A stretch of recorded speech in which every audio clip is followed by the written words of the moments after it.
Hello guys, সবাই কেমন আছো? আশা করছি ভালো আছো, আর আমিও খুব ভালো আছি। তো বাইরে প্রচণ্ড গরম পড়েছে, এই গরমে কোথাও যেতে একদমই ভালো লাগছিল না। বসে বসে ভাবছিলাম যে কী করি হঠাৎ করে মনে পড়লো যে আমার পয়লা বৈশাখের শপিংয়ের ভিডিওটা তোমাদের সঙ্গে শেয়ার করাই হয়নি। তো চলো সেটাই শেয়ার করা যাক। তারপরে এই দেখো আমার প্রথম শাড়ি, এটা দিয়েছে আমার বাপের বাড়ি থেকে, হলুদ কালারের, খুব সুন্দর শাড়িটা, খুব ভালো, কাপড়টাও খুব ভালো আর আমার বেশ পছন্দ হয়েছে। তারপরে এই দেখো এই একটা শাড়ি, এটাও হচ্ছে হলুদ কালারের শাড়ি। এই শাড়িটাও খুব সুন্দর, খুব ভালো, মানে একদম কাপড়টা খুবই সফট, খুব ভালো লাগে। তারপর এই একটা শাড়ি, এটা দিয়েছে আমার জল ছিটানো মা।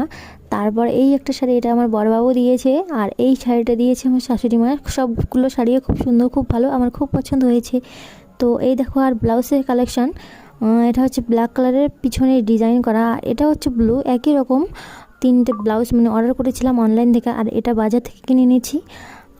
এই হচ্ছে হলুদ কালার ব্লাউজটা, এটাও অনলাইন থেকে অর্ডার করা। তো তো তারপরে দেখো আমার নাইটির কালেকশন, এই নাইটিটা অলরেডি আমি পরে ফেলেছি।